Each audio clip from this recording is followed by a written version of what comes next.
All right. Hello, everybody, and welcome to the stream. Hope everybody's doing all right tonight. So, tonight we actually have quite a lot on the roster to get through. And actually, I have done quite a bit of stuff off camera, simply to move this along, because I don't want to spend sort of weeks and weeks on the editor Gizmo. I want to get it done and sort of move on to the next thing. So that is the plan for tonight. So with that said, really quickly, I do want to just take a quick second and thank the supporters of the channel, starting with our partners, which is the highest tier of support, both on Patreon and YouTube membership. Those partners are Aarcia, Gerbalize Inc., Patrick Coleman, and Wensheng. I'd also like to thank all the other folks listed here on the screen. They are the other tiers of support on Patreon as well as YouTube, in addition to any Twitch subscribers. So thank you very much for your support.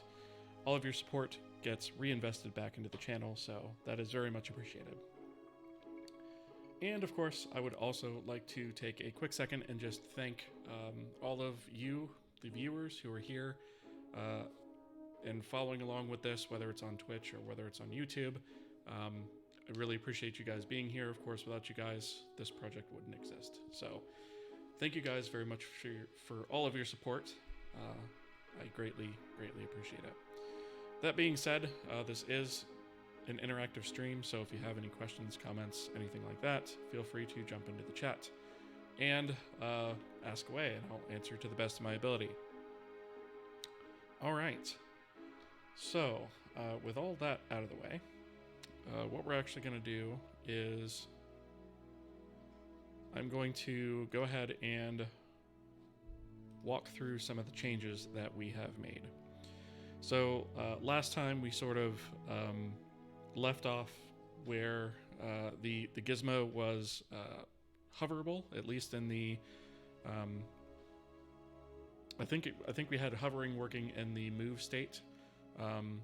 And I think we could actually move around the Gizmo a little bit, right? And so what I've done is I've actually gone ahead and implemented the other modes on top of that. And I've also fixed a couple of bugs. And the reason, like I said, that I did this off camera was so that we can move this along. So we're going to go over all of that stuff tonight.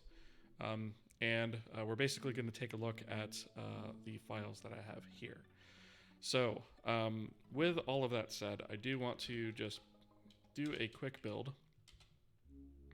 and I will also pull up the project so you guys can actually see where we're at, give you guys a little bit of visual update before we kind of jump into things. So, we do have the ability now to move the Gizmo around. Kind of as we expect, right? We also do generate this sort of debug line here that shows the current interaction plane axis, right? The normal. We also have the ability to move on the combination axis as well as all three at once, which is basically the view, right? We also have rotation working, so we have the ability to rotate the axis now on all three axes, right? There we go, right? And then we also have the ability to scale as well. So we have the scale working. And right here we can actually see that, let me rotate this back a little bit just to make it a little bit easier to see what's going on. So we can actually rotate on all the axes individually. We can see we've got debug output here on the scale diff that's going to be output. And so the combinations work as you would expect. And then we can also do it on all three axes. So with that, there's also another update. So if we load up our scene here, what we're going to do is we're just going to navigate here away from that. We've also gone ahead and implemented object selection to actually work correctly now. So we can actually click on, and I think we actually had this partially implemented before, but we can actually click on an object in the world, and the Gizmo will actually move to that object. So we can click on the car there, we can click on the sponza and whatnot, right? And we can switch our modes. But the thing that we also did not have before was the ability to actually manipulate those objects. So now we can actually, let me get a better angle here so we can see all three axes, right? So now we actually have the ability to move stuff in the world, right? So we can move it along the different axes, right? We can move it along the combination of axes, right? There's different combinations. Or we can move it in respect to the VO, right? So that is the move. We also have the ability to rotate, right? So we can rotate it on different axes as well, right? So we can just kind of do this, right? And we can also scale, right? So we can scale on that axis. We can scale on this other axis here, and of course this guy, right? But there's one more thing to go over, and that is we actually have two different orientations of our gizmo for right now. We're actually going to have more, but we have what's called a local mode, which is what we're in right now. So all transformations happen according to the local coordinates of the object that we have selected, the local orientation of the object, rather, right? So when we move along the Z, that's the local Z, the X is the local X, the Y is the local Y, right? But we also have the ability to now press the G key and switch to a global context, right? And when we do that, we can actually transform on the world axis, right? Or the global axis. So there's the Y, there's the X, and there's the Z.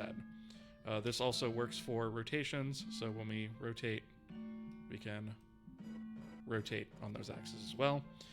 In addition to scale. So scale does a couple of weird things right now because global scaling is a little bit weird. And that's a little bit understandable. And this actually brings up a point of something we need to address in the engine anyways. So we're going to go ahead and address those things. But that is kind of where we're at for tonight. That's what we're going to go through the implementation on tonight. So, Roberto, this guy's a good developer if I've ever seen one. Thanks, Roberto. I appreciate that, buddy. Spam Haskell, thank you so much for the subscription, the Prime. Appreciate that. Just wanted to hop in here and say thanks for the content. You've been an invaluable resource for me over the past couple months. That's awesome to hear. I'm glad you're appreciating the content and that it's helping. That means a lot to me. So thank you very much. And of course, thank you for the support. I really appreciate that. Also, welcome. So what we're talking about now is we're basically just going through the rest of the Gizmo implementation. With that said, the Gizmo implementation actually required a few fixes and changes to the way we do things in a couple of other places in code. So I kind of want to step into those, and then we'll get back into the inner workings of the Gizmo updates, right? So I guess probably what I'll do is I will start with the math updates first, because those are probably the ones we need to look at, the most important ones to build everything else on. So we'll go into math types. So in math types here, we now have a matrix 3, which we don't have any of the functions filled out for that yet. But this is in preparation for one of the actual fixes that I have to put in place for that scaling bug that we actually just saw. So we're going to need 3x3 matrices, and at some point I'm going to implement the math for those. It's basically going to be very similar to the 4x4 matrices that we already have. It's just going to be sort of a scaled down version of that. And then the other thing that we have is we have what's called a determinant. And the determinant is basically used to gather a difference or a current version of the overall area of a transform matrix, right? And what we're going to use that for is to solve that issue that we saw with the negative scaling. Because right now, whenever you scale something negatively on an axis, you'll notice that the geometry flips around, and that's because the winding order of the geometry is actually backwards from what it should be when we scale negatively. So we're going to use that new property whenever that goes into negative, we're going to actually reverse the winding order, right? So I don't think we're going to get to that tonight. We probably will get to that maybe tomorrow night. But that is sort of a preparation for that fix. All right, so that covers K-math, or math types, I'm sorry. K-math has a little bit more substantial updates, so let's look at that.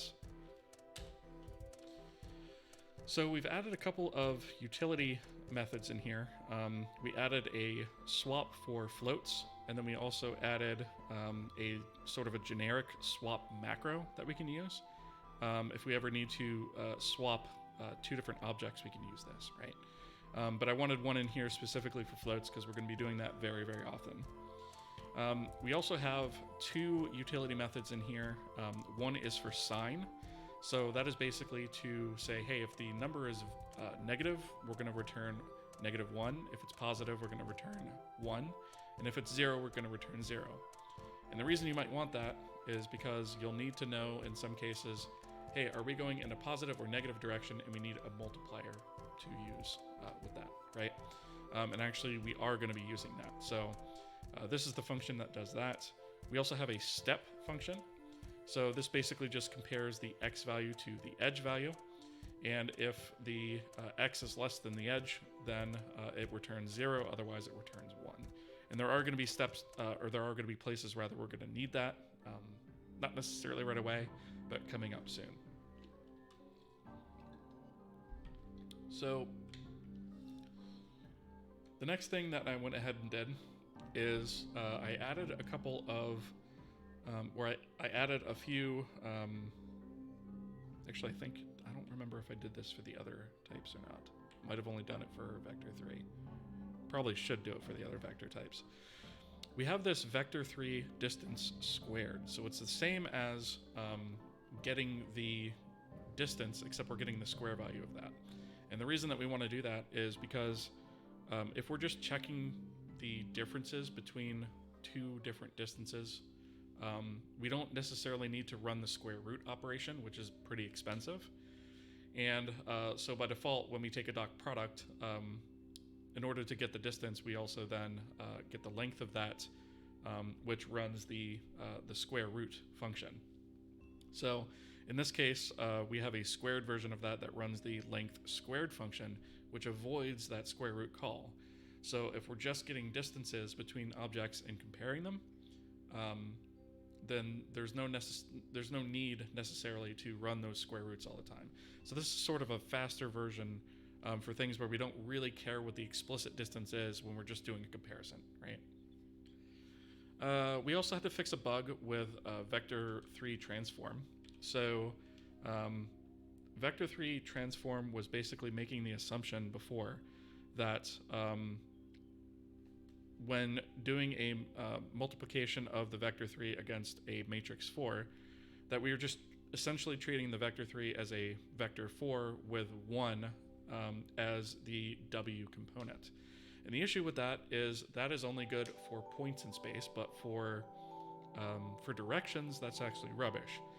Because directions need to be represented by a 0. So I've put a new parameter in here, which is W, and we want to pass 1.0 if we are transforming a point, and we want to pass 0.0 if we're transforming a direction, right? And so that was a pretty core fix, and we'll see a few places throughout the code where this is actually used, where we had to make an update because of that. So that actually fixes some issues that we had regardless.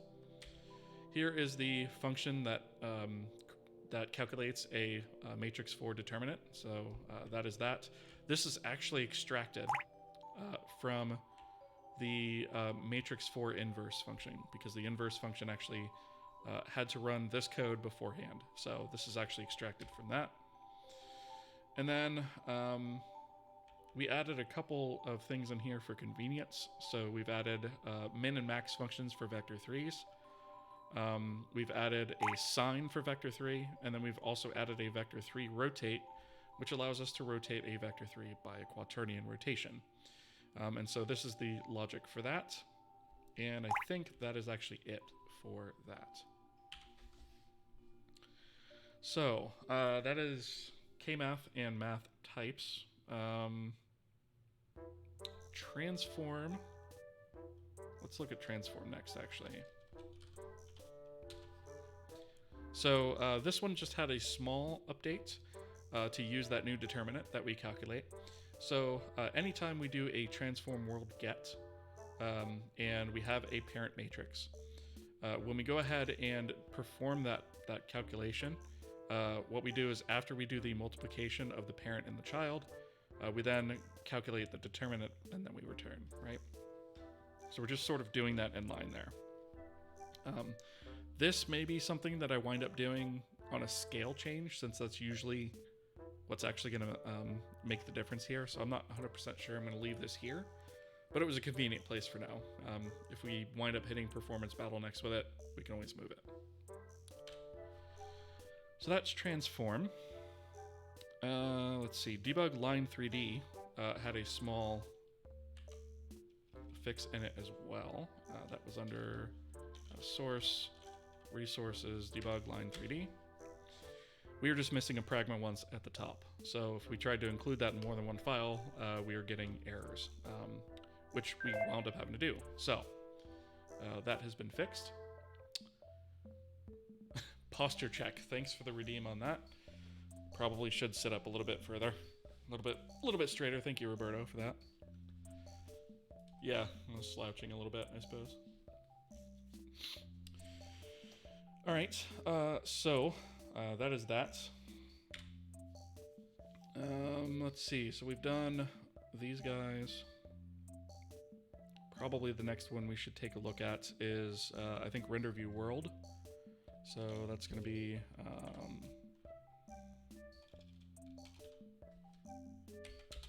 right here. This is just a small update to account for that vector 3 transform, right? So that's all there is to that. I think that's it for that entire diff. So that's that one. I think the rest of these are a little bit more involved. Maybe not simple scene. So we'll go with resources, simple scene. Yeah, so, you know what, we'll come back to this one, actually. Because we need to take a look at geometry 3D. So, get diff, engine, source, math, geometry 3D.h. So here, we added two functions and changed two functions. So we added a function for Raycast axis align bounding box, and then we changed the function for Raycast oriented extents. And the biggest change here is basically that we're not taking a pointer to model anymore. We're just taking a copy of it, right? Because we actually changed the way that this works under the hood. Other than that, I think these are the same. That's the same. I think that's the only change there. So you'll see a couple places in code where we have to get rid of an address than, or a address of, rather, operator when we're passing the model. So the next thing is Raycast Plane 3D also had a small update. So we got rid of this is front facing, and we actually changed the way that this works under the hood. So when you're doing a raycast against the plane, really the best way and the simplest / fastest way to check it is to just do a forward check to say, hey, is this a forward collision? And we're not going to worry about backwards collisions, right? If we want to check a backwards collision, we're going to generate a new plane and test against that instead. Our new algorithm has been implemented there, and we got rid of the front facing because they're always going to be front facing going forward. The other thing that we added was a Raycast disk 3D, which basically takes a ray, a center point of the disk, a normal of the disk, an outer radius, an inner radius, and then an out hit point and an out distance. So this Raycast disk is basically very similar to the plane 3D hit check from a Raycast, only we're also checking against this center point and radius as well. So We'll get into that here in a second, but those are essentially the changes that are made here. Now, when I mentioned that I change Raycast-oriented extents, what was that change? Well, what we were doing before was we were essentially taking in the model matrix, the transformation matrix, and we were essentially transforming the ray, and we were also transforming the bounds to that matrix, which involved a lot of multiplication, a lot of extra effort, as well as a much more complicated algorithm that frankly wasn't all that accurate. And so what we're going to do now is our extents are already axis aligned. So instead of doing a check against trying to align those to an orientation, we're going to do an axis align check, and we're going to orient the ray and only the ray to be in that axis aligned space, and that makes the algorithm much faster, much simpler, and much more accurate, right? And so that's the primary change that we're making there.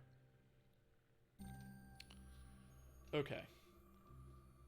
So, with that, let's go ahead and look at the C file. And this actually isn't that much in terms of changes, right? Yeah, there's actually not that much here. So, we include transform, which actually, that might not even be needed, actually. Let me see here. Niano Cat, Portugal 9, and Wilgiller? Not Weegler? I'm not sure I pronounced that right, but thank you guys so much for the follows. I really appreciate that. Thank you. And welcome. So what we are doing here is we're basically just kind of looking at some diffs of some work that I've done to support our editor Gizmo, right? And so essentially the way that this works now is we do our Raycast axis align bounding box test, which this diff is a little bit weird. We may actually just look at... it may actually be prudent to look at the file itself, because this diff is kind of messy. Yeah, let me do that. So...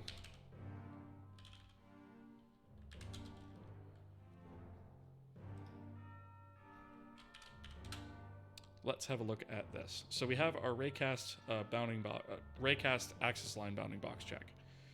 So this is based on the algorithm that was published in like 1990 by Graphics Gems. So just giving appropriate credit there.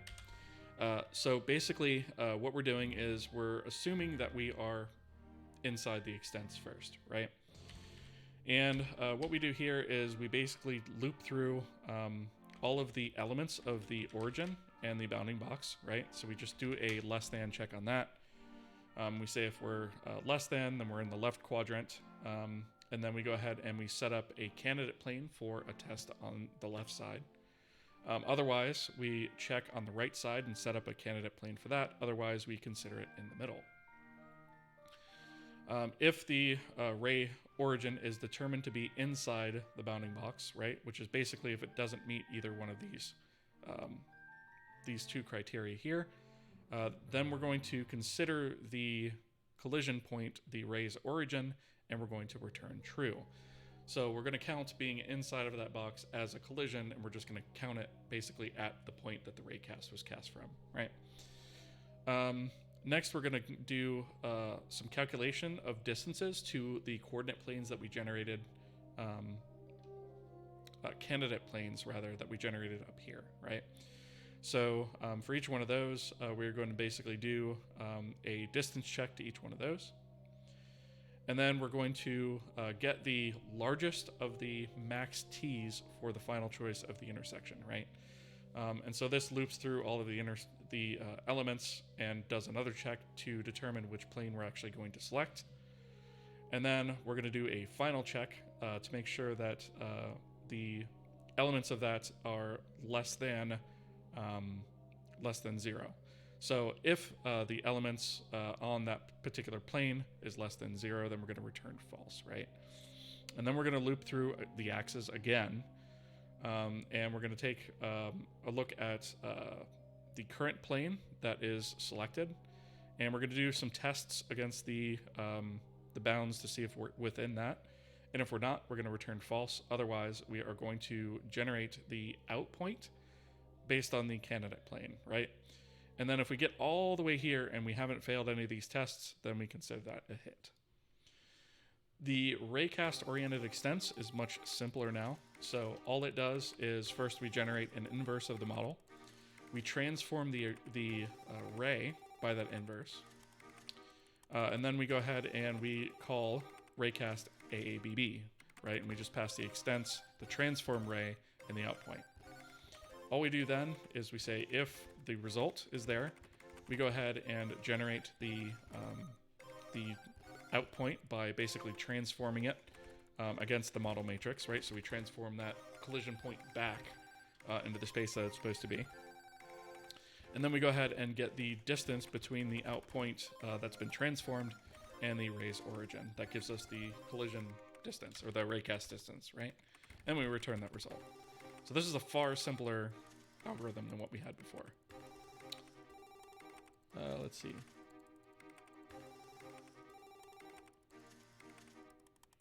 Oh, it's Weejaler. Okay. The TTS even gets it wrong. Yeah, TTS gets a lot of things wrong, though. But yeah, welcome. Welcome to the stream. And I appreciate the follow. Thank you so much. So that is the new raycasting. The plane 3D is pretty simple as well. So we basically just get the dot product for the normal and direction, the plane normal and the ray direction rather, and the plane normal and the ray's origin. And then we say if the ray and the plane are basically going the same direction, then there can't possibly be a hit, right? So we take a look at that. In other words, if the plane is pointing this way and the ray is also pointing this way, then there's no way they can ever intersect, right? They have to be pointing at each other. We go ahead and do a distance calculation on that. And then we go ahead and say that the distance must be positive or 0, otherwise the ray hits behind the plane, which we aren't technically counting as a hit. So this is what I was talking about, where we only count frontal intersections. We don't count backward intersections, right? So that is that. So if it meets that criteria, we set the out distance to the point and return true. Otherwise, we return false. The disk 3D actually uses the Raycast plane 3D. And it uses that to first determine if and where we have hit that plane, right? So we generate a plane based on the center and the normal that were passed, right?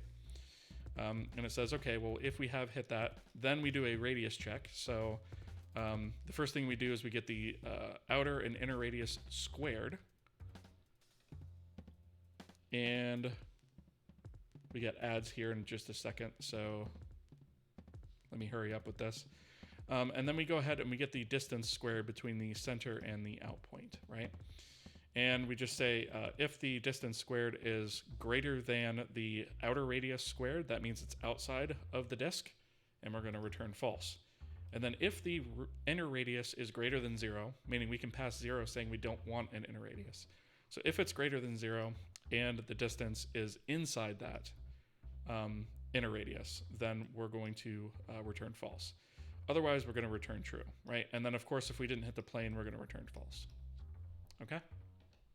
So I hope all of that makes sense. Let me just check on... Oh, you know what? Ads. Let me pause the stream real quick. So for those of you who are subscribed and can still hear me, I try to pause the stream whenever ads are going, because I don't want anybody that is on the stream to miss content, right?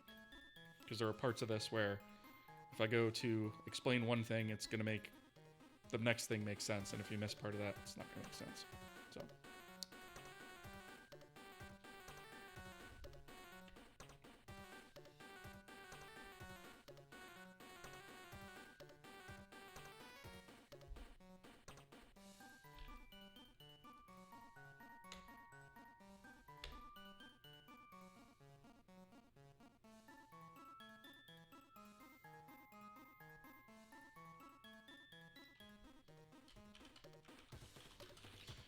putting something in chat real quick. Pausing the stream for ads. Be back in a minute.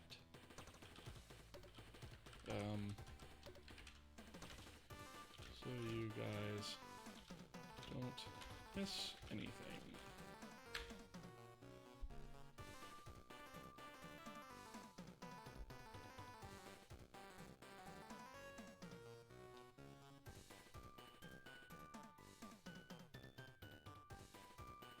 Got about 50 seconds left.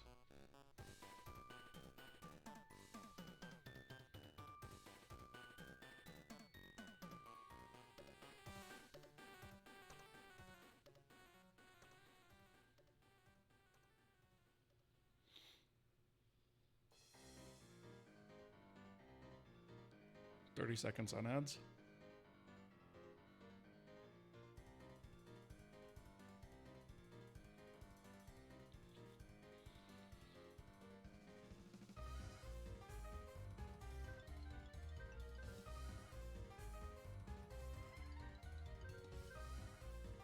It's actually really good timing because one of my cats seriously wants a lot of attention at the moment.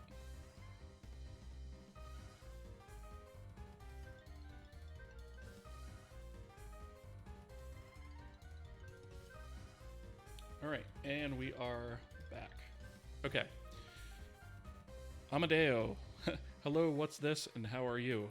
This is a game engine development stream. So we are building a game engine completely from scratch using C and Vulkan. So welcome, welcome. You're also a game dev. Awesome. Welcome to the stream. Appreciate you being here. What we're doing right now is going over some of the maths updates that are required for some of the changes that we're making to our editor Gizmo. So we're implementing an editor Gizmo right now, which is the little thing that you use to sort of scale, rotate, and move your objects around in the scene. And we're going over the implementation of that right now. So that is what we are currently doing. For those of you who have recently joined the stream, by the way, this is an interactive stream. So if you guys have any questions, feel free to jump into the chat. I do keep an eye on that, and I will answer anything that you have to the best of my ability, anyway. All right, so this is the Geometry 3D C file. We already did the H file, so that's good. So let's see. We have just a couple of things left here to touch on. Let's go back to the simple scene diff.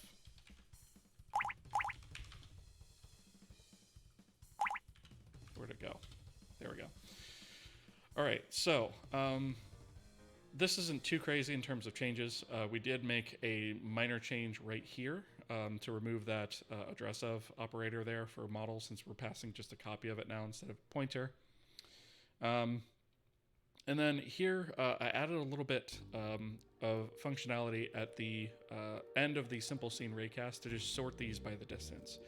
So if we have more than one result, we go ahead and sort those by distance.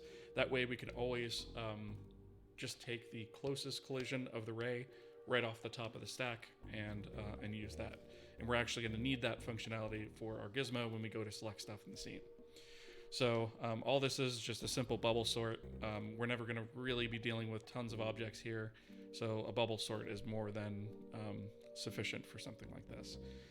This does make me think, because I've actually had to implement sort in a couple of different places, I may try at some point to come up with some sort of generic, maybe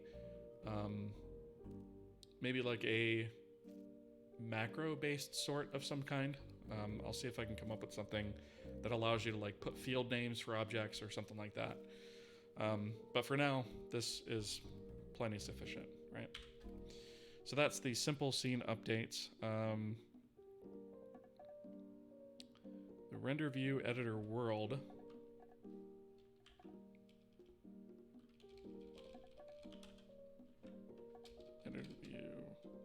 Render view editor world.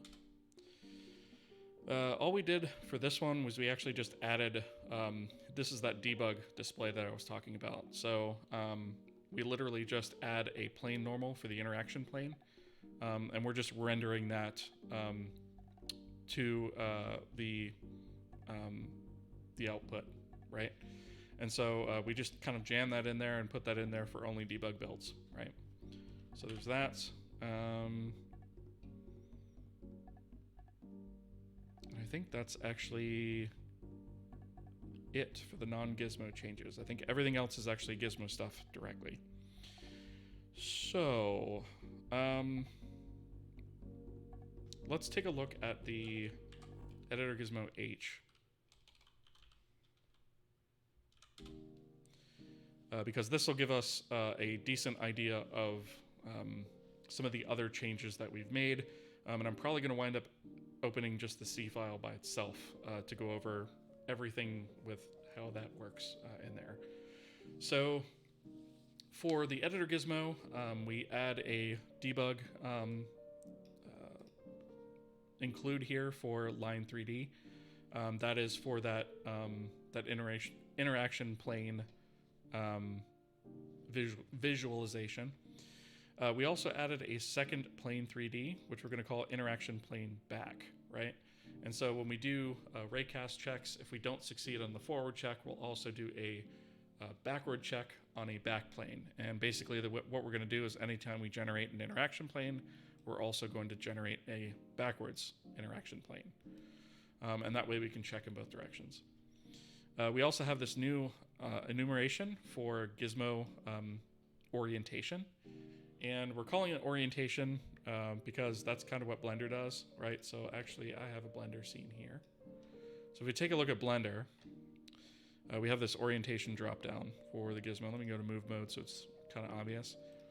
So we have this default, which is sort of the scene default, which I think is actually local, right? So if I click local, right, we move on the scene axis as you would expect. If I rotate, it rotates as you expect, right? And then we have global, which acts on the global axis as we saw in the engine, right? There's also one called view that I'm thinking of implementing at some point. So I've kind of included that here in comments. And that basically interacts with the viewport as the interaction plane, right? Which is kind of similar to some things that we're doing already. Although you don't have access to a Z axis, you only have access to an X and a Y. I do believe, though, yeah, I think that's from any perspective. It's just X and Y, right? So we might add that one at some point, but I think we can get everything we need from global and local transforms. So those are what we're going to be using. And we're calling those orientations. So we have the global one here, the local one here, and then we have this orientation view, but it's commented out, right? And then the max right now is basically just pointing to local. It'll point to view when we go ahead and implement that. All right, so here we've added that orientation to the Gizmo itself, to that structure. And then we've also added a plain normal line to that structure if we're doing a debug build. And then here are the new functions that we've added. So we've added a refresh function for the Gizmo. And this basically does a couple of checks to say, hey, do we have something that's currently selected? What mode are we in? And adjust the transforms based on that, right? So that is that. We also have a getter for the orientation and a setter for the orientation. And we do this just because we need a little bit of extra logic to run whenever we change the orientation, namely refresh, to run. So we could edit this property directly, but then you won't get a refresh if you do that. So it's going to be better to use the getter and setter for this in this case. And then we also have the ability to set a selected transform. We should probably eventually add a getter, although I'm not really sure we need to do that. We could probably just look at the property directly on the Gizmo itself. But the setter also calls refresh, right? So whenever we change this, it's going to call refresh as well. All right, so those are the external facing changes. And if we go into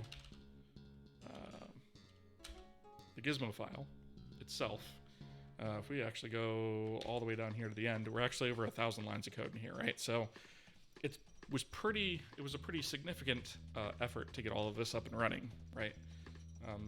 And it was something that I didn't feel was going to be super valuable to like do all of it on stream. Namely because it would have taken forever. So, we have our list here, and probably we'll go through and update this list before I check this stuff in. So I guess we could start with the creation code, right? Because there's a couple things here that have changed. The move code has not changed, so we can skip that. The none code has not changed, we can skip that. The scale code also technically has not changed. All this is Rule Jonathan, thank you so much for the follow, appreciate that. So all this basically is we've added these, whoops, that's scale. I was thinking of rotation. Okay, so scale actually has had some changes. It actually has the same bounds that are used for move mode, right? So the 3 axes, the 3 2-axis combinations, and then the 1 all the way in the very center for all 3 axes. So this is just the hitboxes for all of those. And then the rotate actually does not have any additional code in here, right? So all this does is it uses disks, which we actually generate on the fly as we're doing the check, right? And we'll get into why we do that when we get to, when we get to that logic, right? Okay, so the interaction begin is probably one of the major places where we actually had some updates. So the biggest set of updates in here is there's these orientation local and global checks. Now for some of these, it winds up being the same. So the Gizmo mode move and the Gizmo mode scale, in terms of how the interaction begins and how the mouse interacts with that, both in hover and drag, works mostly the same way. So there's a lot of overlap there. We were able to save on some duplicated logic. So what we're looking at here is basically for both move and scale in both local and global, we're able to generate the plane directions for the interaction plane the same way, right? So in this case, we just basically transform the back vector for X, the up vector for Y, and we use the camera backward vector for the Y-axis. And then I think I just said that backwards, actually. We use, for X and Y, we use the vector 3 back. For the Y-axis only, we use the camera backward vector, so towards the camera. For the X and Z combo, we use the up as well, the up axis. For the the Z and the YZ, we use the vector right, transformed by the Gizmo world, and then for the XYZ, we also use the camera backward. So we could probably, in fact, let's combine these two, because those don't really need to be separate cases. Yeah, okay. So we then generate the interaction plane, and we generate the interaction plane back, right? So all we do to get that back plane is we just take the plane direction and we multiply it by -1, and voila, generate a new plane off of that, and we're good to go. Obviously, the line point set. So when we begin the interaction, that's when we actually update the plane normal line, so that visual debug thing that we have. And that's only if debug is actually enabled, right? I think most of this is the same, although we do have a double raycast here now. So we do a raycast against the forward plane. If that doesn't work, then we try it from the reverse direction. And if that doesn't work, we just boot out.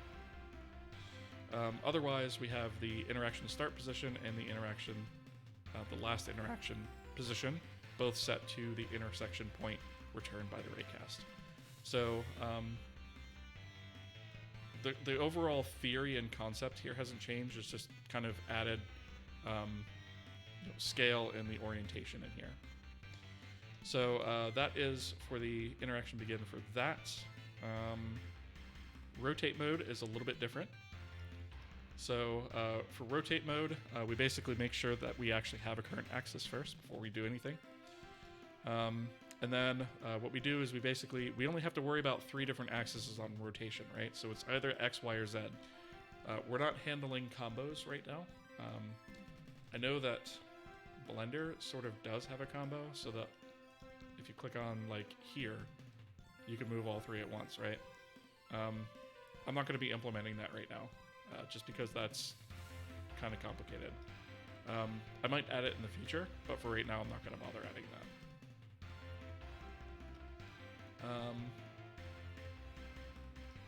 There's also, I should mention, there's also another thing that Rotate in Blender does, which I think is more valuable, which it has this outer ring to allow us to actually move along the view, rotate along relative to the view. So that we may add at some point, but again, not right now. Nice NVM configuration, by the way. Thank you. Yeah, I spent a lot of time building this, and it's still a work in progress. I have a debugger set up in this, but it doesn't work all that well. So I actually still use VS Code to debug, but I do all my coding in here now. And I really like it quite a lot, actually. So I've actually switched to using this full time, both here and for my day job. Okay, so all we do in this case is we basically take a look at whatever the current axis is, and we either use left, down, or forward, and we transform that by Gizmo world passing 0 because it's a direction, and that's it. We generate an interaction plane and an interaction back plane based off of that, set our debug line, and then go ahead and do our raycast or potential double raycast. And all this does is basically we try the front plane, and if that doesn't work, we try the back plane. And then we set both of our intersection points, our interaction start and our interaction last position to intersection. I really like Groovebox, so I made my own theme based off of it. But with only the parts I like plus fix the parts I didn't like. I thought about doing that. But then I just kind of tripped over this theme that was out there, and let me see. Like if you look at my VS Code, I'm actually using Groovebox. But since I've used this theme, I actually kind of like it better, I think. But yeah, this is, I think this is called Nightfly, if I remember correctly.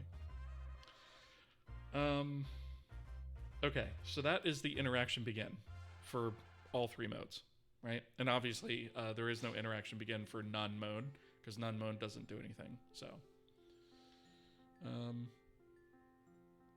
That's about the most advanced thing I've made in NVM, yeah. Yeah, I can understand that. My NVM configuration is kind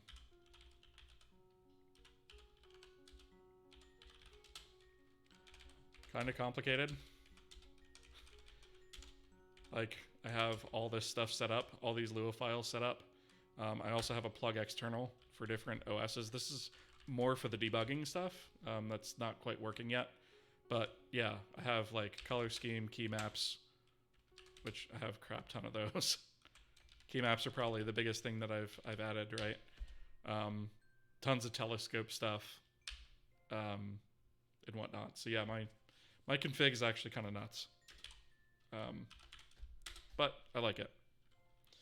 All right, let me kill this and go back here. So interaction end has one piece of logic that was added to it. And that is basically whenever we are in the drag interaction type and we're ending that interaction and the mode is also rotate, we go ahead and say we're ending that interaction, but we also say if the orientation is global, there's one more step that we have to do, which is we have to set the rotation to quaternion identity. So every time we rotate in global mode, we want to reset the gizmo after we're done rotating. And that is to keep it sort of bound to those global axes. So really quickly, to show you what I'm talking about, right? So if we rotate on Y rather, and we're in local mode right now, it maintains it, right? But if I press G and go to global, you'll see it snapped back. And now if I rotate, it snaps back. If I rotate here, it snaps back. If I rotate here, it snaps back, right? And so the purpose of that is to always keep those rotations relative to the global transform, not the local transform. Setting up telescope right now. Yeah, telescope's awesome. And you're finishing up your NixOS config. NixOS is one of those things I want to try it out, but I just haven't had the time. Ironically, my Arch setup is actually pretty stable these days, so I just haven't wanted to move on to something different. I have this kind of configured the way I want it. I do switch between Cinnamon and Hyperland, but Wayland just has too many things that don't really work all that well in it still. One of those things being Blender. Blender does really weird things in Wayland when you're dealing with high DPI devices, like this 4K monitor I have here. So it does really, really weird stuff. Switched from Arch to Nixos like 2 days ago. Nice. Yeah, I switched to Arch, I don't know. When was that? Beginning of this year, I want to say. Something like that. Somewhere around there. Yeah, and I like it way better. I was using Ubuntu Studio before that, and that was okay, but I don't know, I just like Arch better. Bleeding edge. Anyway, so that's interaction end. And handle interaction is probably the most complicated part of all of this. And I do want to refactor this because there is a lot of logic in here. And I'm not a huge fan of how much stuff is crammed into this. So the first thing that we handle is the move mode.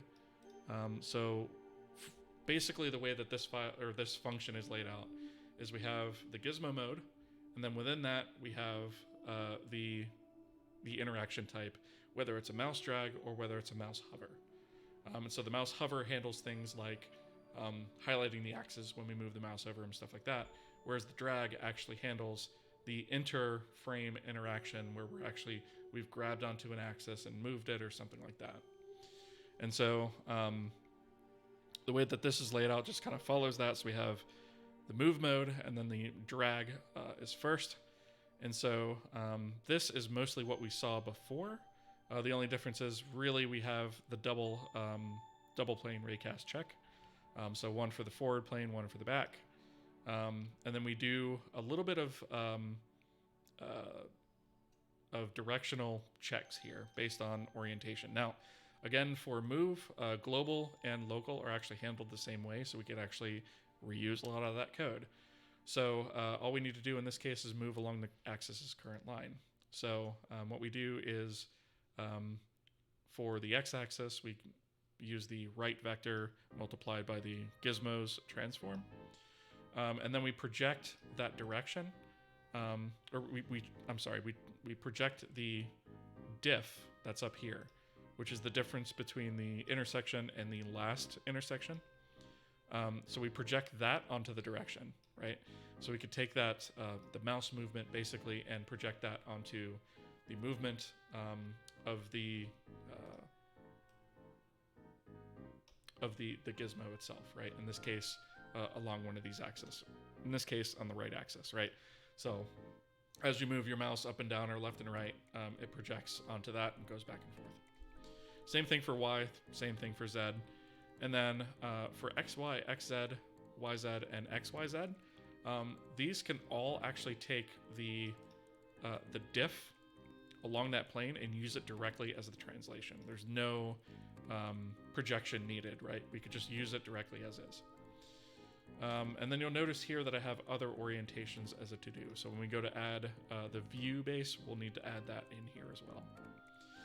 So here we go ahead and we translate the transform of the gizmo, update the last position, and then if we have a selected X form, we go ahead and translate that as well. So we're actually applying that translation now, which we were not before. Now, I should add the way that this gizmo should work is the gizmo should only be displayed and interactable when we actually have a selection. But we may not always want to necessarily use it that way, and it should be up to the application to decide that. So that's why we put checks in here like this, as opposed to assuming, oh, the user is not going to screw it up, right? Because the user can screw it up. So the next interaction type is the hover for the move mode. And this, I believe, is largely unchanged. The only thing that it does is a raycast against each way, and I think all of this is basically unchanged. Really, the only thing is we removed the address of operator here for the gizmo world, and I think that's it. I added a comment here for handle highlighting. I think all this highlighting logic is actually the same, completely unchanged. So that is totally unchanged. The next one that we handle is the scale mode. So we handle the drag first, just like we did before. We do an axis check to make sure we actually have a current axis before trying this. And that just makes sure that we don't have like an invalid interaction plane or something like that. We go ahead and get the world transform. We go ahead and do our potential double raycast, right, against the two planes there. And then we go ahead and get, we don't need this diff, so actually I can get rid of that. And what we do is we scale along the current axis's line and local space, right? So what we're doing is we're going to use the same logic no matter what kind of scaling we're doing to determine the direction. And how we apply it is going to change based on our orientation. So X is on the right, Y is up, Z is forward. To combine them, we are basically getting a vector that's halfway between the two. So for X, Y, we're taking right and up, we're adding those together, and then we're splitting that in half by multiplying it by 0.5, right? And then we normalize that just to make sure. I don't think we have to normalize it. I think that's already normalized, but better safe than sorry, right? So we do the same thing for those three combinations. And then the only thing that we do for X, Y, Z is we actually say vector 3, 1, we normalize that, right? And that's just to make it do all three axes at once.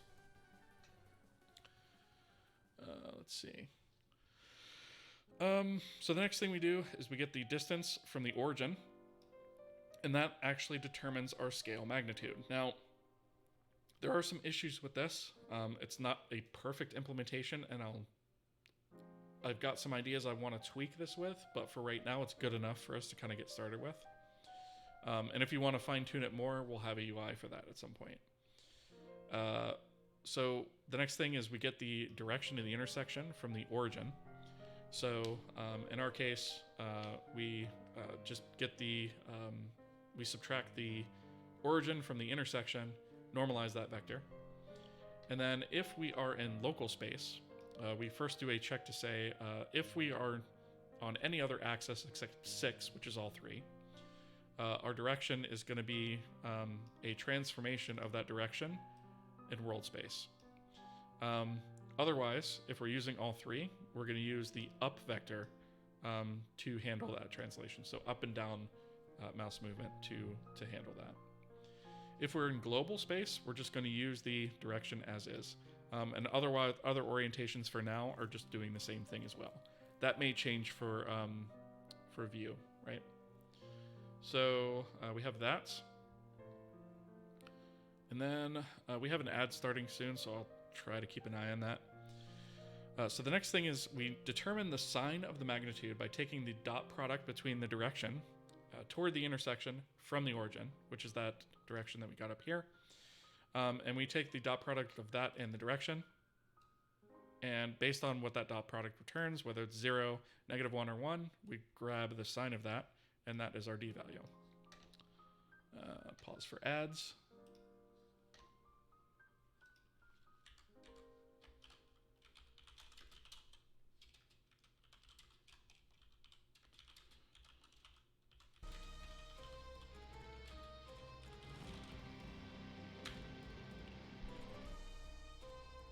I really should create a bot command for that.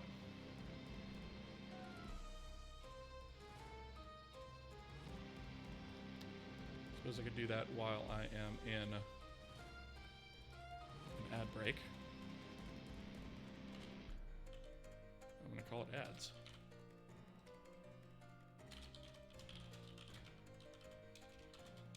Breaking for ads. So nobody misses content. Be back in a moment. Okay.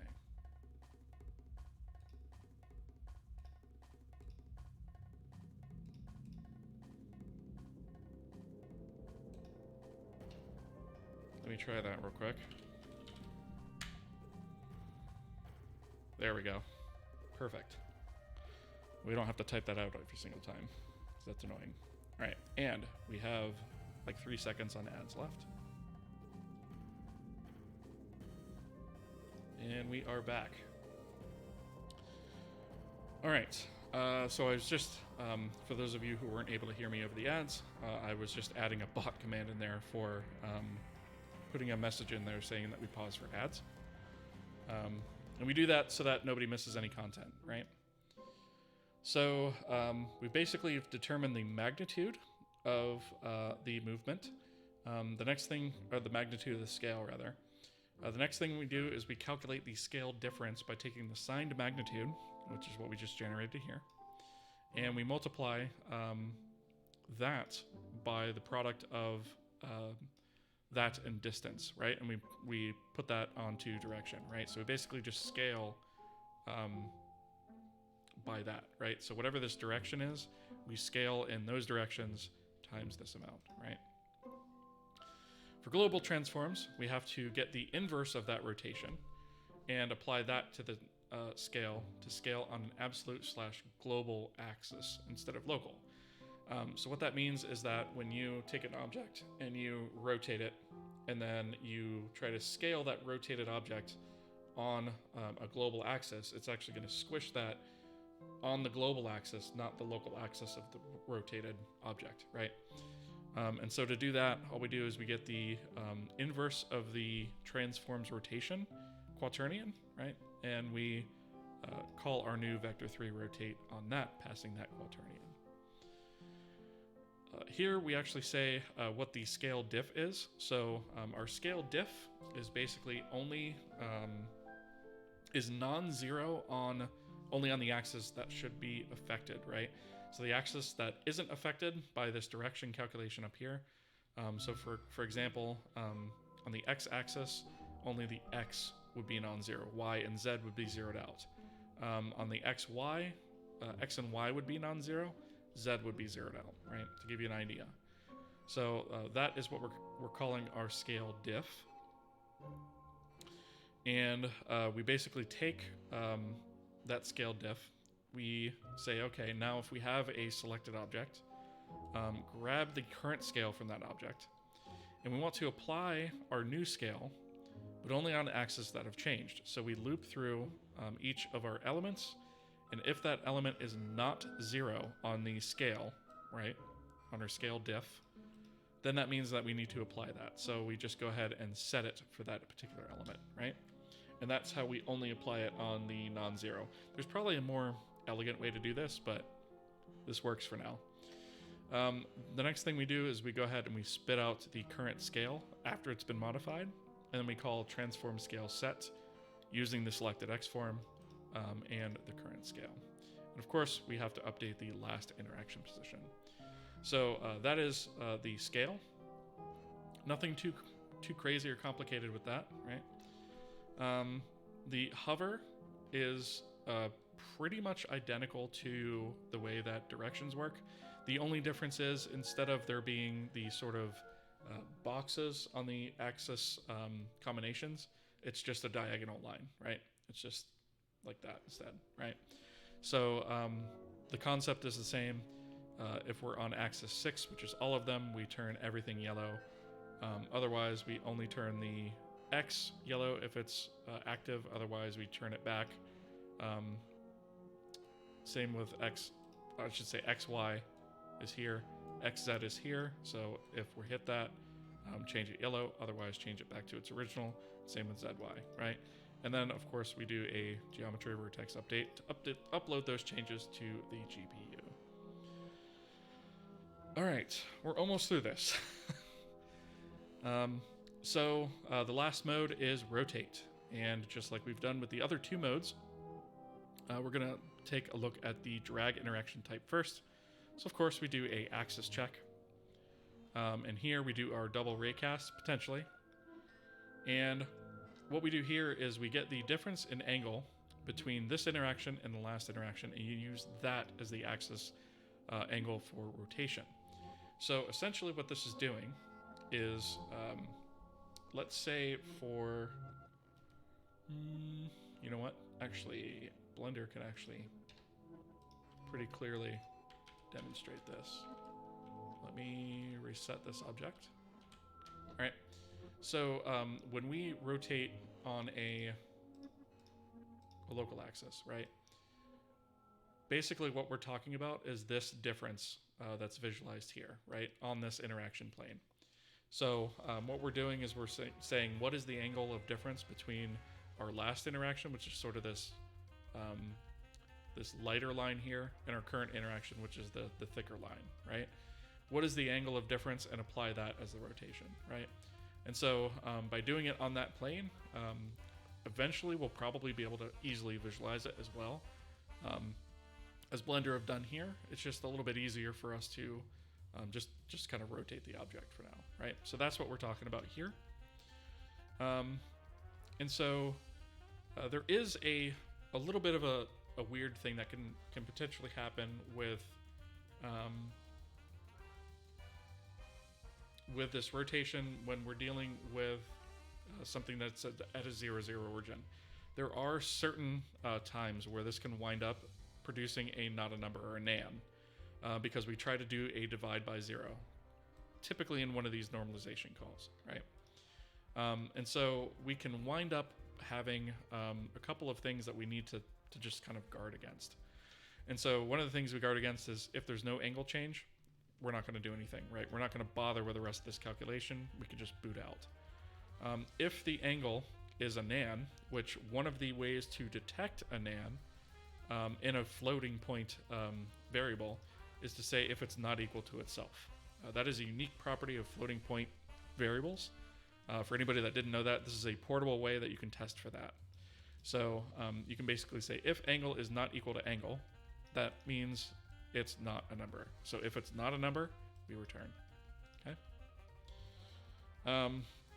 The next thing we do is we take the cross product between these two guys, and we go ahead and we check to make sure that the dot product is not less than 0. If it is, we go ahead and flip it. Next, we go ahead and get the world transform of the Gizmo. And again, we have very simple direction generation here. So in both cases, for local and global, we can use the same direction calculation. So it's the right vector for X transformed by the Gizmo world. Same thing for up and back on Y and Z, right? Very simple stuff here. We calculate a rotation based off of quat from axis angle. So our axis is the direction. The angle is what we generated up here. And then we want to go ahead and normalize that, so we say true. We go ahead and apply the rotation to the Gizmo, so it's visible. We get some visual feedback. So we rotate the Gizmo. We set up our last interaction position, and then we actually apply the rotation to the selected transform if it exists. The mouse hover is not too terribly complicated either. Basically, we only have 3 axes to loop through, right? and we're going to do a Raycast check against a oriented disk, right? And so that's this Raycast disk 3D. So similar to our planes, we also need to do a Raycast against the front, and if that fails, check the back as well, right? So that way, if we, essentially, if we go around to the other side like this and we're looking at the interaction plane from the back, we need to also look at the disk from the back, right? And so that is what this is handling.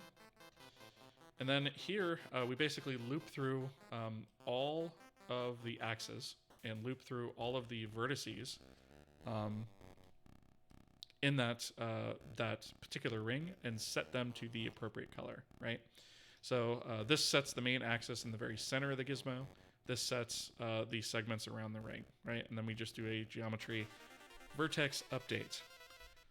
So that is all of the changes in the gizmo. Outside of that, really the only changes that we have are some stateful changes within the game state itself. So if we do git diff, why are you trying to go to the line? I don't want you to do that. If we do git, wow, really? Is it? What are you doing, Tmux?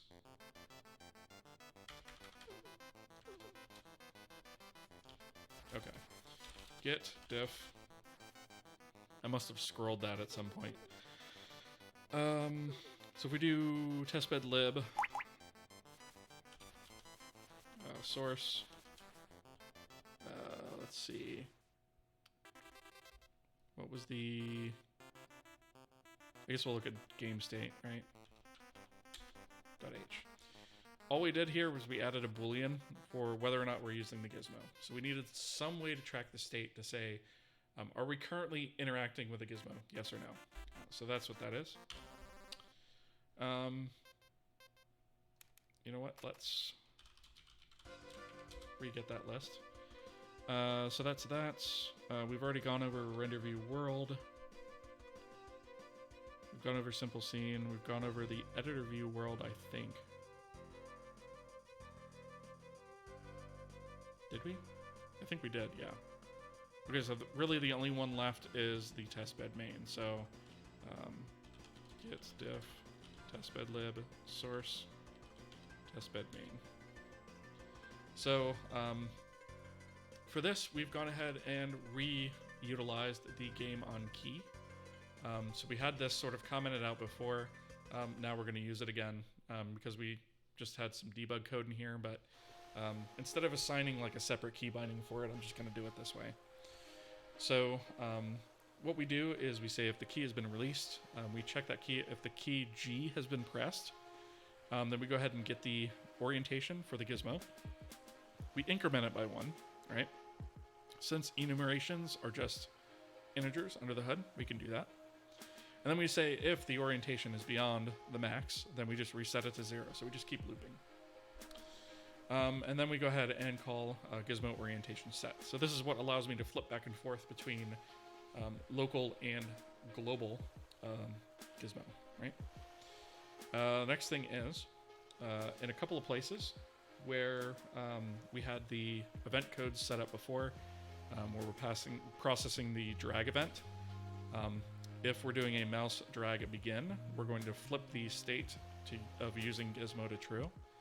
And if it's a mouse drag end, we flip that to false, right? So that's our way of saying we're interacting with the gizmo. This isn't going to be specific enough. Eventually, once we have a full UI system, we're going to need something more robust than this. But for right now, it gives us enough state in the testbed application to give us what we need. So the game on button, basically what we do is we are going to say if we're manipulating the gizmo, meaning we're using the gizmo, we're going to boot out of that function early. So instead of executing our logic here where we click a mouse button and we draw our Raycast out into the scene and potentially hitbox or 2 or 3 or however many, instead of executing all that logic, if we're interacting with the gizmo, we are not going to do that, right? So that's that. Here we actually just replaced our state Gizmo selected X form with a transform set.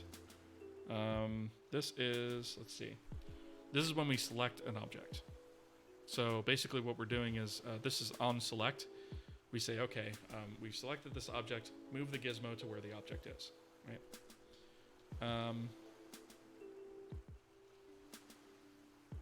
Let's see, yes, and it sets the state selection X form, right, which would have been set earlier. So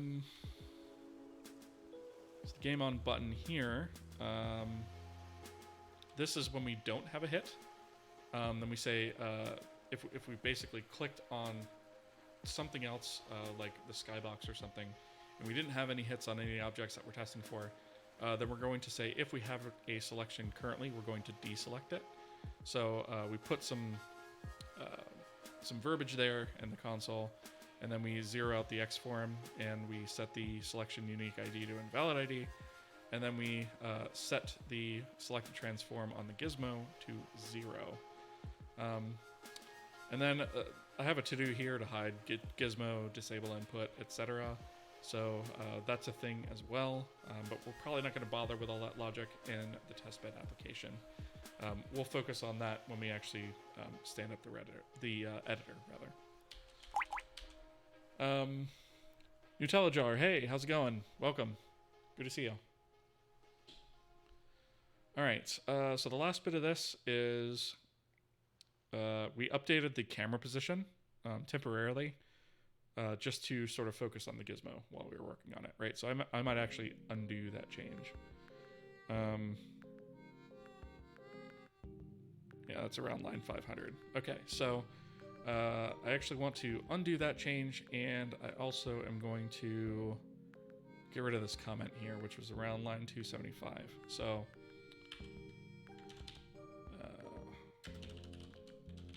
let's go ahead and, what did I say, that was 275-ish?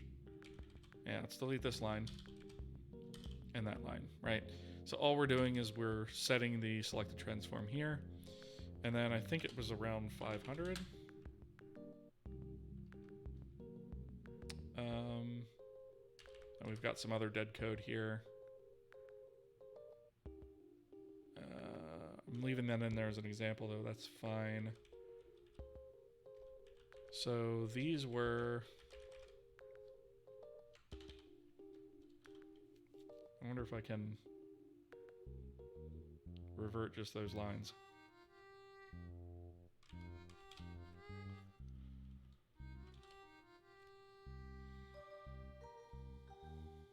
I don't actually know how to do that on the command line. I'm gonna have to look that up.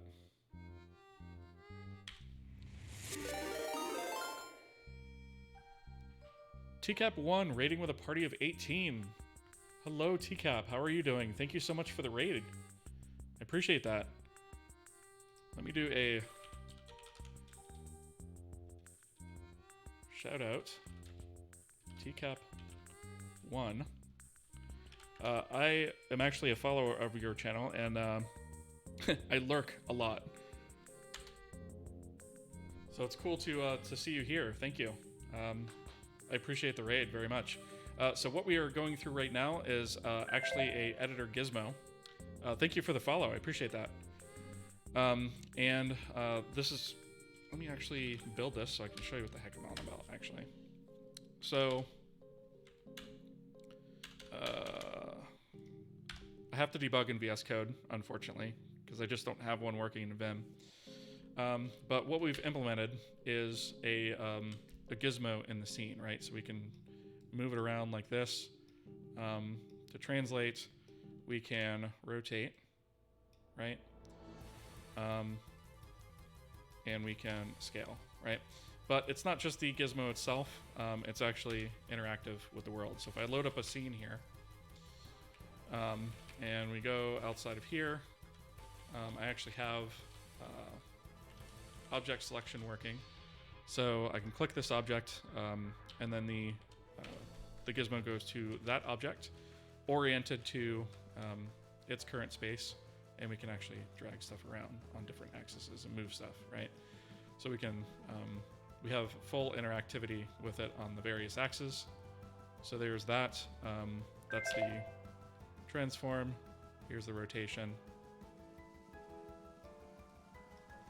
If I can grab the axis.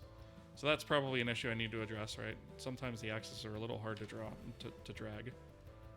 We can scale as well, so we can make it look super funny and ridiculous, right? And of course, our Raycast still interact with it. So that is what we're working on tonight.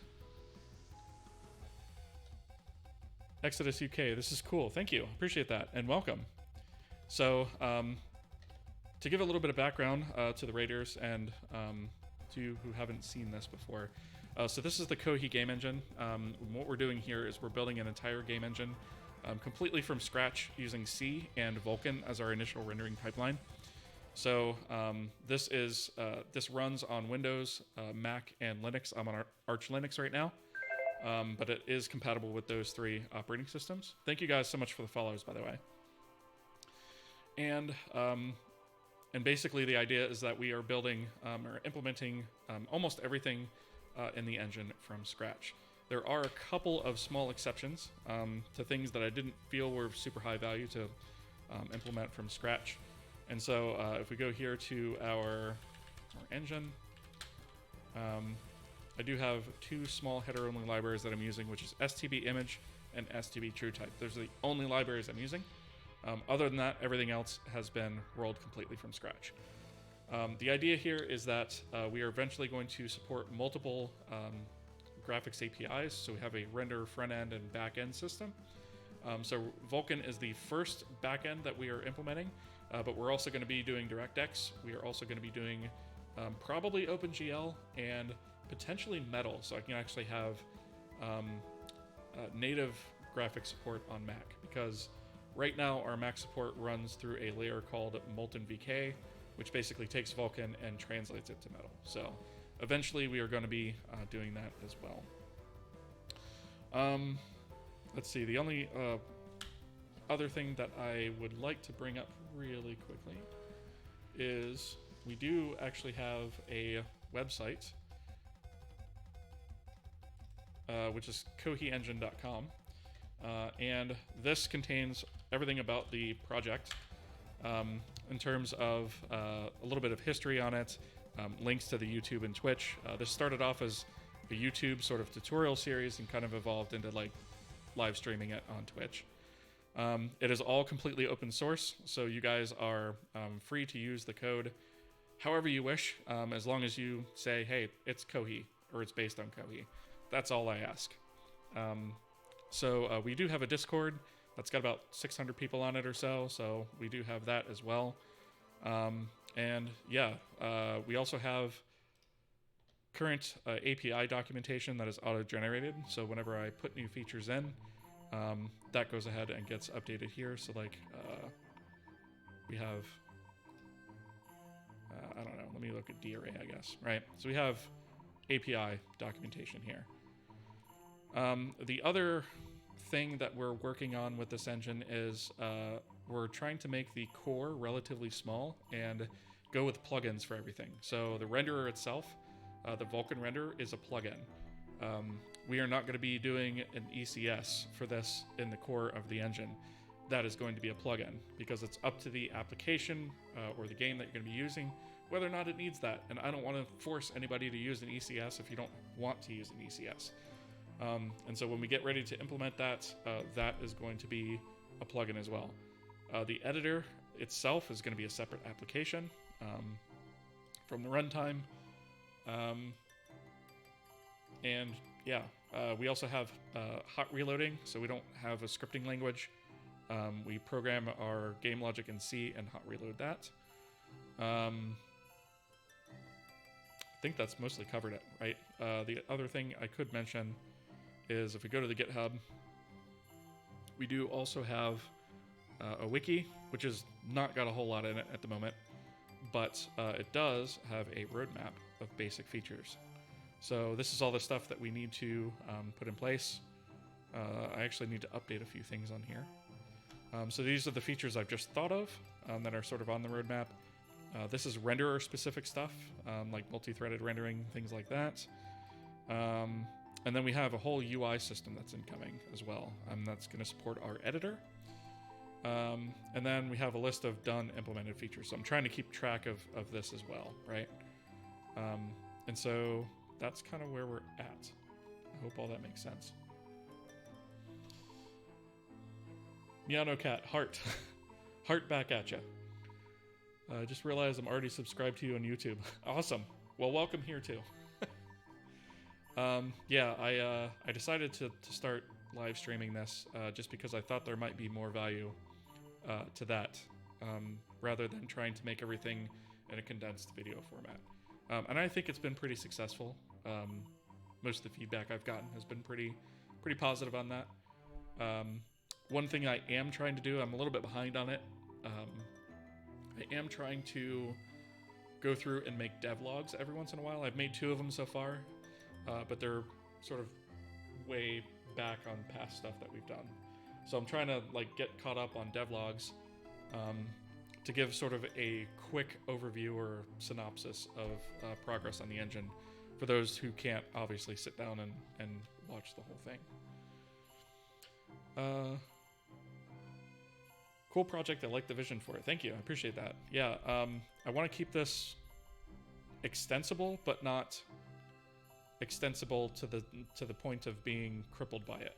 You know, like where it's this big, heavy, lunking thing that's so configurable and extensible that it's just huge and super heavy.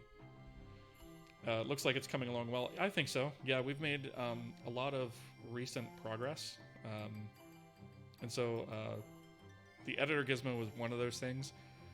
I didn't realize when I started making Gizmo how involved that was going to be. And there's still a few issues with it, but I think we have it working well enough now that we can actually build an editor around it, and I can just kind of put enhancements in to make it work a little bit better. But I'd never actually built a Gizmo before. I've always just sort of used a prepackaged one. But this has been a lot of fun to actually do this. It's been educational for me as well. Do you think ECS architecture is a good idea on systems like PS2, Dreamcast, PSP, or should I?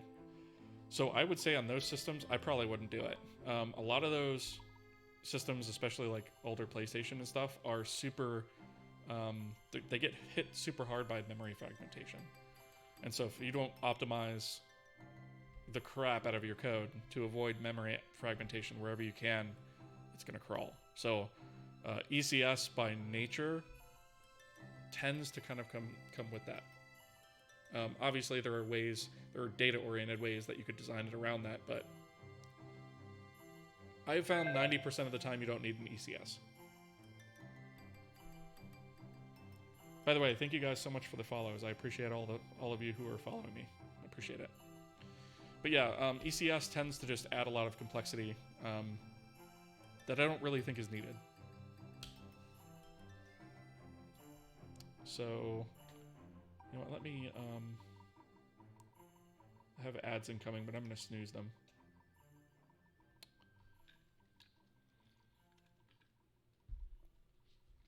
What alternative structure to ECS do you use? Still a modular flat one rather than hierarchical? Yeah, it's basically a modular flat structure. I don't use any sort of decoration. Like a mesh is a mesh. A point light is a point light. Skybox is a skybox. Like they're not really overlapping or related at all. Also slow memory, like kilobytes of CPU cache, L1 only. Yeah, exactly. Oh, Smudge, hey, welcome. Good to see you. We are just finishing up our implementation, actually, of an editor Gizmo. And actually, I think I'm pretty much ready to get this checked in. I don't think there is. I think this is just all example stuff, right? We've gone over everything we need to go over for right now. The only...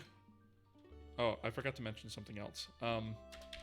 So in terms of how the engine itself versus the applications and whatnot are architected is we actually have the engine, which is the core engine, which is just a shared library.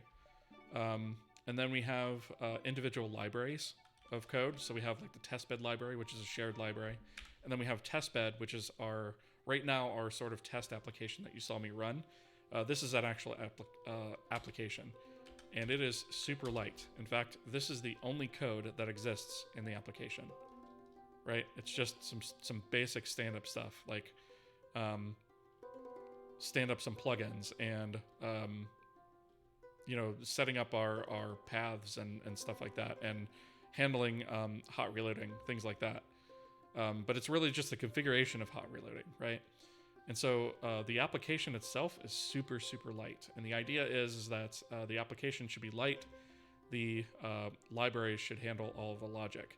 So the way that this works is the application itself ultimately kicks everything off, and it holds the memory. So the advantage of doing that is we can hot reload libraries of code and not lose our addresses in memory, things like that. Now, things like function pointers do have to be reassigned, but you can change some basic things in game code and see it update in real time.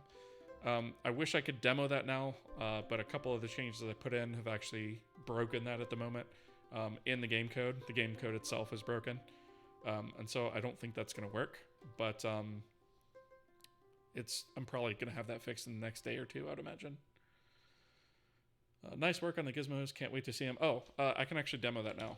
So let me just build and run. And I'll just demo this one more time. So there's our gizmo there. It's just sort of at the world sort of default position, but we now have the ability to click an object and be able to move the object on local axis, right? So I can rotate it and move it along on local axis, right? I can rotate it on all the various axes that you can imagine, right? I can do this and then say, yay, I'm just going to take off, whatever. We can also scale it, right? So I can scale it to something ridiculous, right? Make it look like a clown car. And our interaction still works, right? So our raycasts from the camera still collide with it and stuff, right? And we can also, not only do we have local space like this for translation, right? But we also have a global set of translation tools on the gizmo as well. So even though this is rotated, right, we can now move it on the global axis as well, right? And as far as rotations go, those are global as well. So when I rotate it this way, it snaps back to the global axis, right?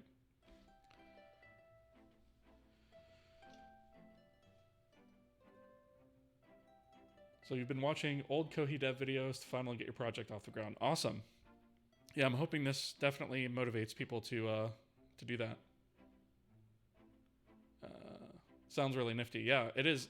I'm super excited about this. Like, I've never implemented one of these before, so just having it working is like, it's like super addicting, you know? I can only imagine the trigonometry required for that. Yeah, so it'll be available here in a minute because I'm getting ready to actually push it. And you can take a look at it in all of its glory. This is the diff, right?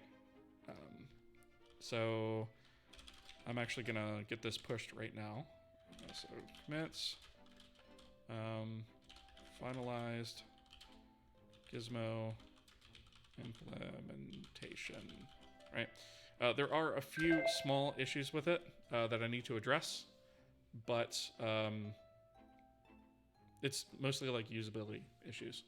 It's certainly enough for us to be able to work with. So git push. All right, and let me actually go to here and open up a PR so we can have a look at that. There's a lot of code in this feature branch. So we have 8 commits and 19 files changed. 1377 additions and 132 deletions. So it's quite a lot of code, right? Oh, ads.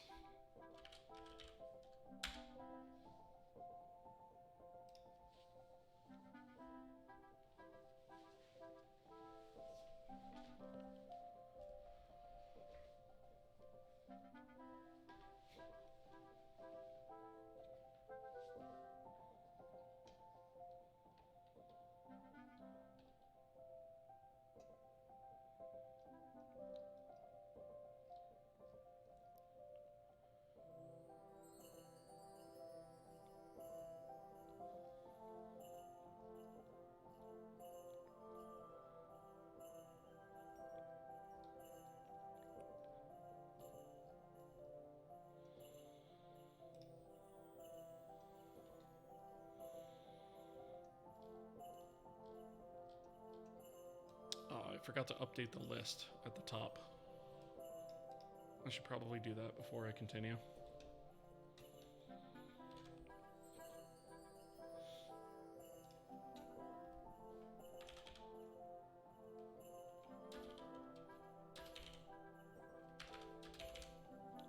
Let's see.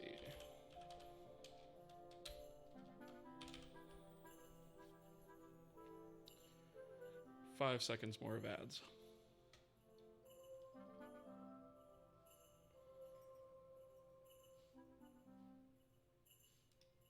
All right, cool. So I try to pause the stream whenever I see that ads are going to come up, just so you guys don't miss anything. Sometimes I do miss it, but I try not to do that. So I just noticed something in the diff. I forgot to actually update our massive to-do list here. So let's step through this really quickly, because I know there's some stuff that I didn't necessarily get to. So test with the Raycast against the Gizmo first. Should have 3 OBBs, 1 per axis. Yeah, okay, that's done. Finally, for all rotation, should use either 3 OBBs. Nope, I didn't wind up doing that. Or better cylinders. I wound up using disks instead. Okay, so one to do is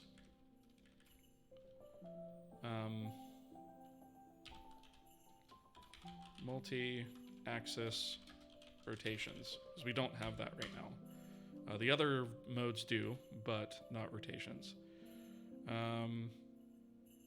Okay, that's done. Gizmo mode and act accordingly. So move, XYZ or a combo, create an imaginary plane. We did that. Yeah, so I think this is as the user cast a new ray against that plane, get the diff. Okay, so this is done.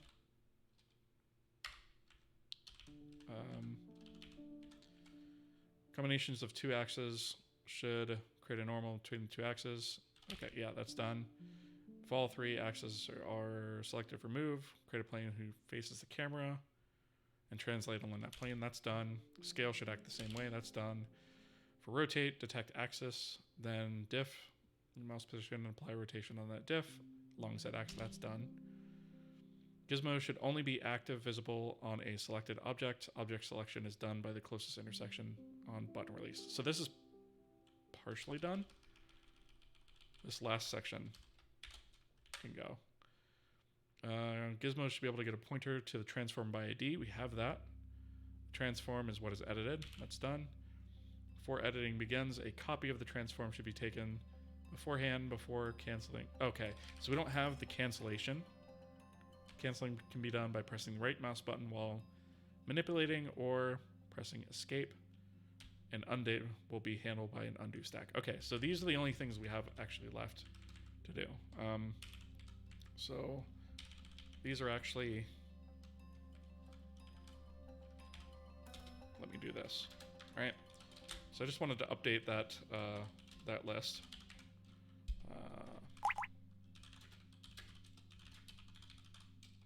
Commits,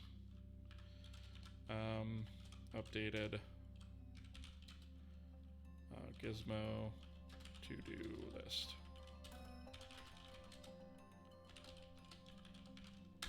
Cool. All right. I just noticed that while I was looking through the diff. So I'm not going to step through this whole diff, obviously, because we've we've done all this stuff on stream, but just so you guys can kind of have a quick cursory look at all the work that's been done for this branch. It's been quite a lot.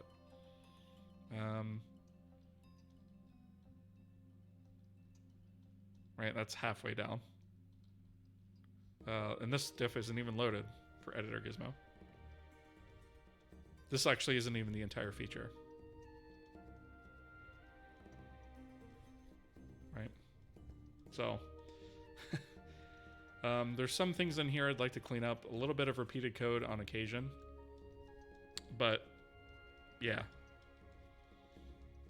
This is why some of it wound up getting done off camera, right? I'd love to do it 100% on camera, but where I only have so many hours to stream per week, it's kind of impossible.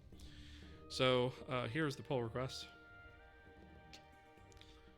And I'll approve my own changes, right? Oh, I can't approve my own changes. You know what I can do? I was wondering if that would work. But I can't override it.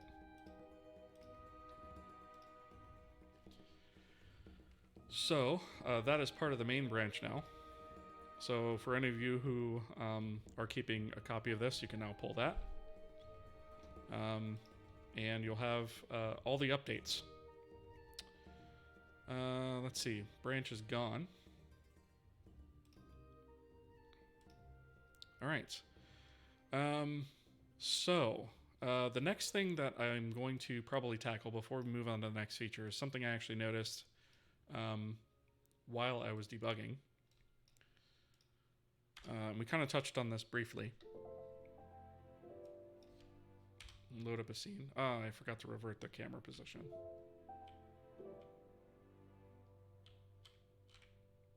I'm gonna have to change that back. That's really annoying, but okay. Here we go.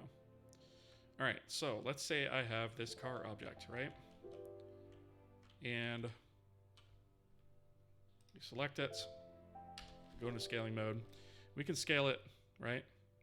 What happens if we go across the axis and scale it into the negative? Weirdness, right? So if we look at this, it's all inverted. What has happened? Well, what we're looking at here is an issue of winding order. So we've talked about winding order before. It was long time ago in the series.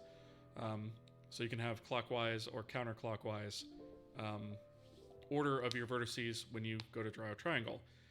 And depending on that order, you'll have a front face and a back face.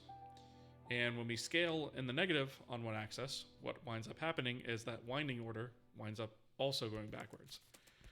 And so what we actually need to do is we need a way to compensate for that, to detect when we've actually run into that kind of situation. Thank you guys so much for the follows, by the way. I really appreciate it. And so what we basically need to do is, like, see if I go back into the positive, it fixes itself, right? But if I go into the negative, it doesn't, right? And I think if I do a double negative, right, it becomes positive again, right? So that could be a little bit confusing as well. So what we need to do is we need to detect that and compensate for it.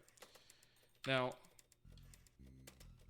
if we look, and I don't think we're going to get to this tonight, but if we look at the pipeline C in Vulkan here, we have our cull mode. So our polygon mode, or our cull mode here is either set to no culling, front face, back face, or we can use front and back. And then we also have our front face determines what our winding order is, right? So in this case, we're using counterclockwise. So what's happened is when we scale into the negative, that's going to clockwise. And as you may or may not know with Vulkan, when you create a pipeline, these things are static, right? Once you create it, it's created. You can't just change it on the fly. Now, there is an exception to that, which is dynamic state. So our dynamic states, we have a few things added here. We could just add, right, VK dynamic state. You know what? I'm just going to go to definition on this because I don't recall. Oh, here we go. VK dynamic states.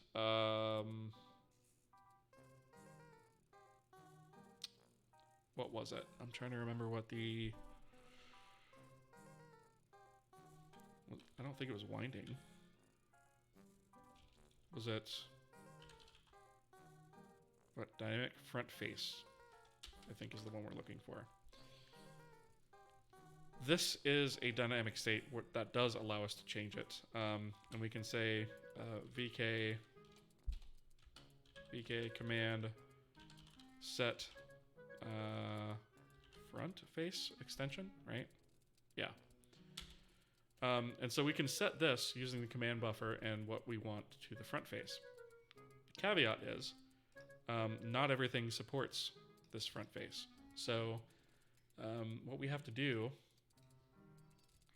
let me just pull up the old spec here. So VK front face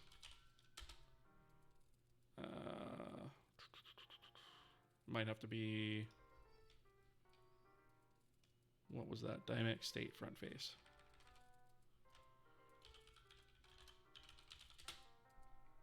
Oh, all right. It's going to require me to put these in. Dynamic state front face.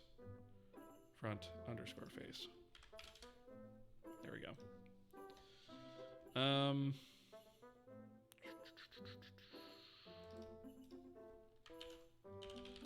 Let's check and see what the valid usage is. Here we go. So, this is what I thought. So, it looks like it was moved to core in version 1.3. For Mac OS, we are bound to 1.2 because that's all MultiVK supports right now. So if we were to do 1.2, we would have to load that through an extension. The problem also becomes is in some cases, those extensions are not actually like available on MultiVK. So we actually ran into this issue with primitive topology, where we had to implement actually technically three different solutions for this. So if we're on version 1.3, we just used the native primitive topology that came with 1.3. If we are on 1.2, we also had to do a feature check to say, hey, is this device extension available to allow this for this functionality? If it is, great, use it. If not, then we had to fall back to something even worse, which is create a separate pipeline for each one. And I would be willing to bet that this is probably going to be another one of those that isn't supported on MultiVK.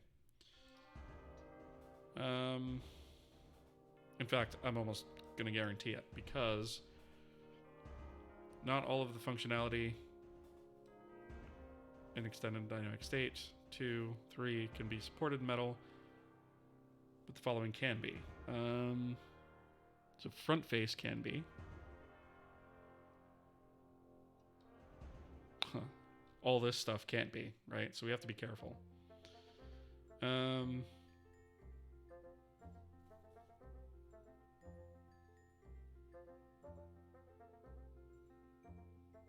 So I don't know if we go to load that extension, whether or not that's going to work. Let's see. So we should here have, oh, the extension is just equal to front face. Okay. Here's the extension. Extended dynamic state. Okay. So it's not like a different extension theory. So there's some hope there. I know in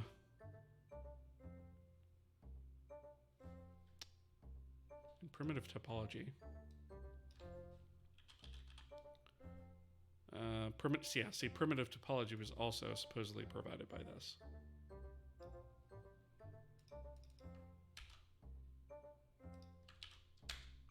let's look at this up.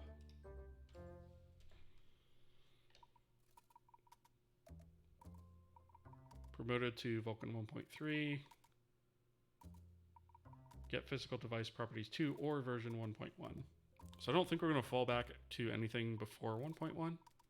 So we might be fine to do it without that. But yeah, this is kind of some of the fun with extensions in Vulkan. A lot of people complained about all the extensions in OpenGL that you had to load. Vulkan is quickly turning into kind of the same thing, especially when you support cross-platform. So, like I said, I don't think I'm going to be able to hit this tonight because I suspect we're going to run into issues, and I'll have to test this. I do actually have a MacBook here that I'm going to test this with, but I suspect that we may run into a situation where we're not going to have that extension available. And if that's the case, then we're actually going to have to modify our pipeline solution a little bit further. So right now, our pipelines, we have, if we have native primitive topology support, meaning 1.3 support, then we have one graphics pipeline per class of topology. So a class of topology would be triangles. So that would be triangle, list, strip, and fan. And then we also have lines, which is just list and strip, and then point is the third family there, or the third class, which is just list. And so if we have the native support, we do that. Otherwise, we try to load the plugin, which also does that, one per class. Otherwise, we have to fall back to creating one pipeline per each topology type that we want to use. And that is configurable, by the way. So we don't necessarily have to configure it to like just support all out of the box and just create pipelines everywhere, because that'd be ridiculous. But I suspect we're probably going to have to do something for that as well. Which means that we may wind up having one pipeline per topology type and also per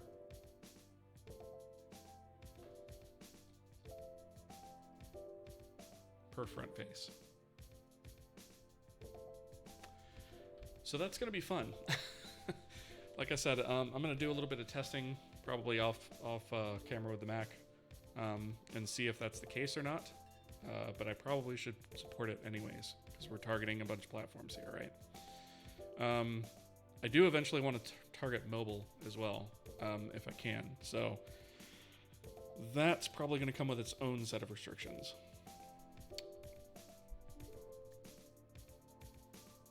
Can't you just swap rasterizer states for the same pipeline? I don't know if that's going to be enough.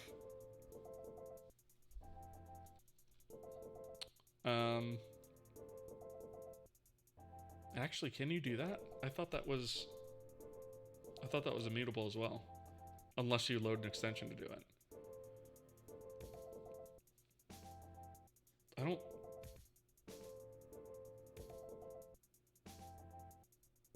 I think the only way you can do it is through that command. I don't think you can like swap the whole.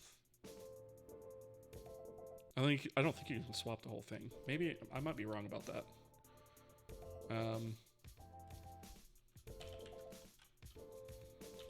Is there a command for it? That's going to be the way I'm going to look. VK command set. I don't see anything for rasterization in here. Conservative rasterization mode extension. I don't know what the heck that is. I don't think you can do it that way. I think the only way you can do it is to actually swap out these individual things. I don't think you can swap out the entire.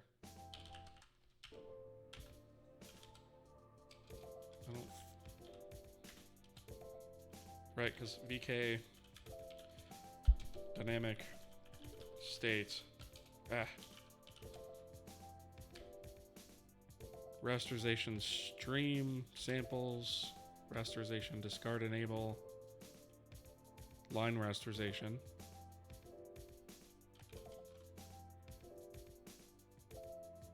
I don't see anything in here that I would be able to use that I would think would give me that. I could be wrong on that. I'll have to research that. But yeah, I know at least for primitive topology, that absolutely was not possible. You have to actually have a different pipeline for each type. What I do though is, so in the shader config files that we have set up, let me look up the one specifically for Color 3D Shader actually has it. So by default, this topology line is actually not present. By default, it usually just uses triangle list, right? But you can actually provide a list of different topologies you want to support, and then the renderer will actually just create the ones that you configure. So it doesn't just go through and just create all of them for all the possible types, because that would be ridiculous, right? We actually configure it for which ones we want here. So in this case, we're still winding up with a maximum of 2 pipelines. But it would be, if we wind up having to do that again, then it's going to be basically 2 pipelines per option here, which kind of sucks, but it's not as bad as you might think. In order to use the shader like you would do in OpenGL anyways, you still have to bind a pipeline. So really all it is just binding a pipeline in a different index in an array of pipelines. Not a huge deal. Anyway, so that is probably going to be what we work on the next stream. So more than likely, I will be on here tomorrow, and we will probably dive into that and get that working. And then we'll probably also take a look at, I'm debating, I might actually start looking into what we need to do to implement viewports. So when I say a viewport, I mean, like, if I look at Blender here for an example, our scene is only ever rendered to like this rectangle in here, right? Instead of to the whole screen like we're doing now. Because when we create a UI, we're gonna want resizable viewports, right? So we're gonna need that sooner rather than later. We're definitely gonna need it for the editor, and we're definitely gonna want it for any games that we make too. Especially if we want to do something like a mini map or have like a model spinning on the screen over a UI or something like that. So we're definitely going to need to take a look at setting up viewports, right? So that might be the next thing that we actually tackle after we figured out this issue.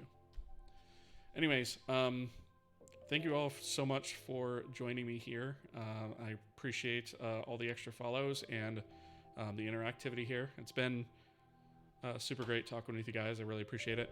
I would ask, if you don't mind, toss me a follow here. And then there's also my YouTube channel where I post all the archives of this stuff. I'll leave a link to that here in the chat. We also have a Discord server as well. So guys, go ahead and feel free to jump on that. Yeah, with that, let me look and see who's online that I can raid. Let's see.